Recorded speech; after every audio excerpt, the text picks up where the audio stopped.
নাচোর অধ্যায় শেষ ইস্টবেঙ্গলে। কে হবে এবার লাল হলুদের ডিফেন্সের রক্ষাকর্তা? তো নমস্কার বন্ধুরা, ওয়েলকাম টু এসটিউনিক স্পোর্টস। তো এই ভিডিওতে আমরা ইস্টবেঙ্গল দলকে নিয়ে আলোচনা করব, যেখানে ইস্টবেঙ্গলের বিদেশি ডিফেন্ডারের সন্ধানে রয়েছে কোন প্রোফাইলের প্লেয়ার ইস্টবেঙ্গলের নজরে রয়েছে, কে এলে ইস্টবেঙ্গলের জন্য সেরা অপশান হবে সেই নিয়ে কথা বলার সাথে সাথে ইস্টবেঙ্গল দল নিয়ে কথা বলবো এবং ডুরান্ড কাপ নিয়েও আমরা কথা বলে নেব এই ভিডিওতে। তাই ভিডিও শুরু করার আগে একটাই রিকোয়েস্ট, চ্যানেলে যারা প্রথমবারের জন্য এসেছো চ্যানেলটাকে সাবস্ক্রাইব আর ফলো করে নিও, তাহলে প্রিয় দলের খেলার সমস্ত আপডেট তোমরা এখানে পেয়ে যাবে। চলো আর দেরি না করে ভিডিও শুরু করা যাক। সবার প্রথম যদি আমরা ডুরান্ড কাপের ম্যাচ নিয়ে কথা বলি, তো মোহনবাগান সুপার জায়েন্ট তারা কিন্তু সিআইএসএফকে জাস্ট উড়িয়ে দিল। এটা আমরা জানতামই যে একটা বড় ব্যবধানে মোহনবাগান সুপার জায়েন্ট জিতবে। যেই টাইপের মোহনবাগান বর্তমানে ফুটবল খেলছে, সেখানে সিআইএসএফ মানে বিরাট বড় অঘটন যদি ঘটে তবেই তারা ম্যাচে পয়েন্ট পেতে পারে। তো সেখানে যাই হোক, হাফ ডজন গোল হজম করতে হয়েছে সিআইএসএফকে। এর আগে ইস্টবেঙ্গল এই সিআইএসএফকে 8 গোল দিয়েছিল। তো দেখতে খুব ভালো লাগছে, 8 গোল 6 গোল। তো সব থেকে খারাপ লাগার ব্যাপার, এই দলগুলো যে ডুরান্ড কাপে খেলছে এটাই বড় কথা। তারা যেরকম ফুটবল উপহার দিচ্ছে, এর থেকে আমাদের সিএফএল এর যে কোনো দল তারা কিন্তু অনেক ভালো ফুটবল উপহার দেবে। তো খুবই খারাপ ফুটবলের একটা নমুনা। যাই হোক, সেখানে মোহনবাগানের প্লেয়াররা গোল পাচ্ছে, যেটা সব থেকে পজিটিভ ব্যাপার। এবং আমি সবসময় চাই যে ইন্ডিয়ান প্লেয়াররা বেশি বেশি করে গোল করুক, তারা বেশি সুযোগ তৈরি করুক, তারা বেশি গেম টাইম পাক। তো সেখানে কিন্তু আজকের ম্যাচের ম্যান অফ দ্য ম্যাচ এবং ম্যাচের সব থেকে সেরা প্লেয়ার কিন্তু ছিল সেখানে সাহাল। সাহাল নিজের হ্যাটট্রিক কমপ্লিট করে নেয় ফার্স্ট হাফের মধ্যেই। সেখানে সে প্রথমে গোল করে 17 মিনিটে, দ্বিতীয় গোল করে 19 মিনিটে, তৃতীয় গোল করে 37 মিনিটে। তো আমার কিন্তু সাহালের গোলগুলো যথেষ্ট ভালো লেগেছে। দ্বিতীয় গোলটা খুব সুন্দর গোল ছিল, ড্রাইজিচের পাশ থেকে গোল করে, এবং শেষের গোলটা নিজের দক্ষতায় গোল করে। প্রথমের গোলটাও ঠিকঠাক গোল ছিল। তো প্রত্যেকটা গোল কিন্তু সাহাল খুব ভালো উপহার দিয়েছে। মানবীর সিং অসংখ্য সুযোগ নষ্ট করার পর কিন্তু ফাইনালি মানবীরও ফার্স্ট হাফে গোল পায়। সেখানে মোহনবাগান 4-0 গোলে এগিয়ে থাকে। পরের দিকে কিন্তু ম্যাকলারেন আসে, তাকে দেখেও খুব একটা খারাপ লাগেনি, একটি গোল করে, বেশ কয়েকটা সুন্দর চান্স ক্রিয়েট করে। একটা কিয়ানকে সুন্দর বল দিয়েছিল, এছাড়া লিস্টনকে দু একটা ভালো বল বাড়ানো, সেগুলো কিন্তু ম্যাকলারেন করেছে। এবং টেকচাম অভিষেক সিং সে কিন্তু একটি গোল করে 6-0 ব্যবধানে জিতেছে মোহনবাগান।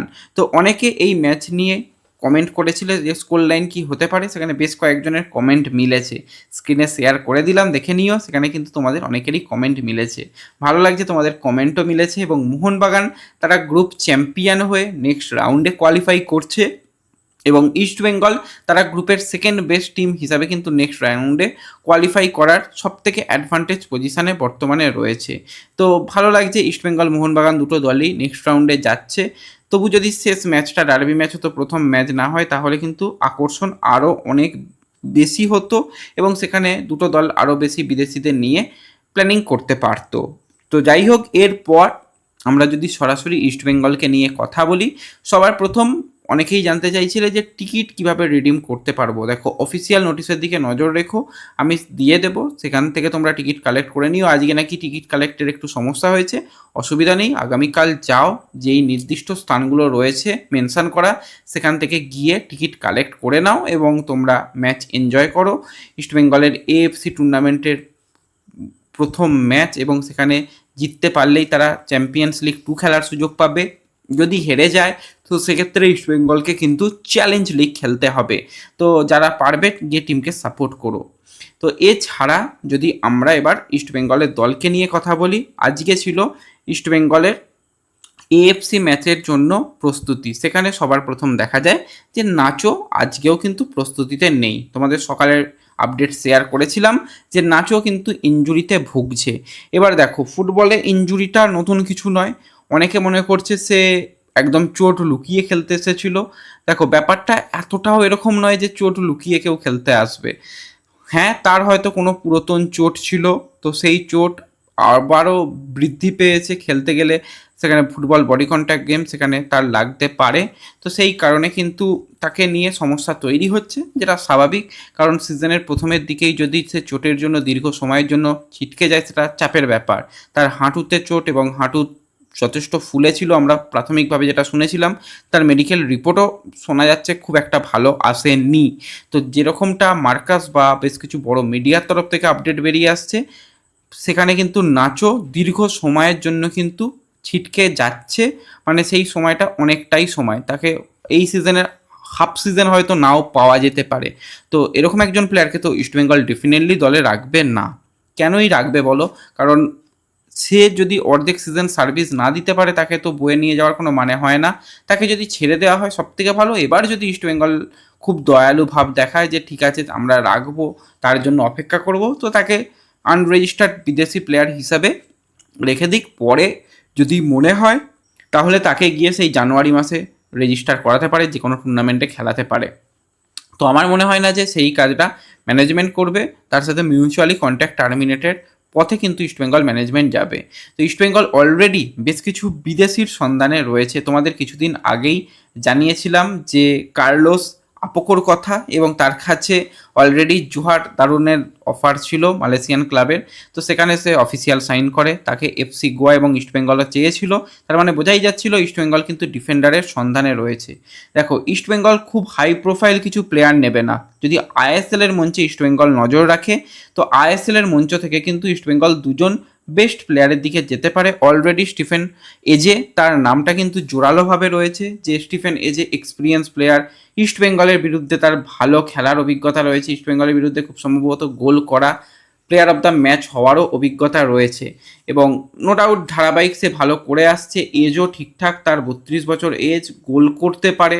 ডিফেন্স তো নো ডাউট স্টিফেন এজে খুবই ভালো ডিফেন্স সামলাতে পারে এবং ফিজিক্যালি অনেক বেশি স্ট্রং। কিন্তু এই চিন্তার ব্যাপার যে তাকে আনতে আনতে আইএসএল শুরু হয়ে যাবে, প্রায় তার আস্তে আস্তে অনেকটাই সময় লাগবে। কারণ এখন এই সমস্ত প্লেয়ারদের, নাইজেরিয়ান প্লেয়ারদের ভিসার একটা সমস্যা চলছে, যেখানে এফিয়ং সেই সমস্যায় জর্জরিত। তো যাই হোক, সেটা তো কোনো ব্যাপার নয়, সেই ব্যাপারও মিটে যাবে। কিন্তু প্লেয়ারগত দিক থেকে স্টিফেন এজে বেস্ট অপশান হতে পারে আইএসএল এর মঞ্চে এক্সপিরিয়েন্স প্লেয়ার হিসাবে।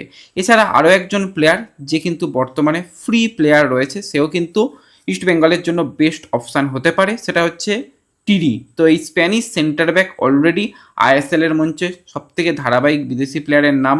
সেখানে তার বিদেশি প্লেয়ার হিসাবে 144 ম্যাচ খেলার অভিজ্ঞতা রয়েছে একাধিক ক্লাবের হয়ে। তার সাথে 5টি গোল, 5টি অ্যাসিস্ট রয়েছে।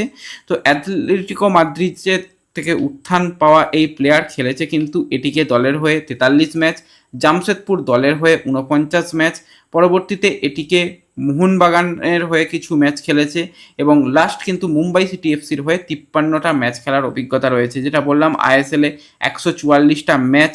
এছাড়া যদি আইএসএলের প্লে অফ ধরো, আরও 10টা ম্যাচ, এবং এএফসি টুর্নামেন্টেও সে যথেষ্ট ভালো করে এসেছে। তো এই তিরির দিকে কিন্তু হাবাস নজর দিতে পারে, কারণ তিরি পরিচিত বিদেশি প্লেয়ার, এবং তিরির যে এক্সপিরিয়েন্স সেটা ইস্টবেঙ্গলকে ডেফিনেটলি সাহায্য করবে। এবং টিরির সাথে কিন্তু সেক্ষেত্রে খেলার অভিজ্ঞতা, টিরিকে কোচিং করানোর অভিজ্ঞতা হাবাসের রয়েছে।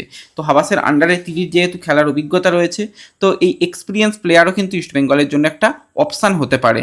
তো ইস্টবেঙ্গল এই মুহূর্তে কিন্তু ষষ্ঠ বিদেশি নয়, নাজোর পরিবর্তে কিন্তু নাচোর রিপ্লেসমেন্ট প্লেয়ার সবার আগে খুঁজছে, এবং ষষ্ঠ বিদেশি নিয়েও অলরেডি বেশ কিছু নাম ঘোরাফেরা করছে। সেই নিয়েও পুরোপুরি প্রপার একটা ভিডিও পরে আমরা শেয়ার করে দেব। তো অলরেডি কিন্তু নাচোর পরিবর্তন ইস্টবেঙ্গল খুঁজতে শুরু করে দিয়েছে। তো দেখা যাক যত দ্রুত সম্ভব এই পরিবর্তনটা ইস্টবেঙ্গল করে নিতে পারবে, সেটা ইস্টবেঙ্গলের জন্য আসন্ন বাকি যে টুর্নামেন্টগুলো রয়েছে সেই টুর্নামেন্টেও ইস্টবেঙ্গলকে অনেক হেল্প করবে। তো ব্যাস এই ভিডিওতে এই আপডেটগুলোই শেয়ার করার ছিল। ভালো লাগলে লাইক শেয়ার করে দিও, চ্যানেলে প্রথমবারের জন্য এলে সাবস্ক্রাইব আর ফলো করে নিও। দেখা হবে পরবর্তী ভিডিওতে। ধন্যবাদ।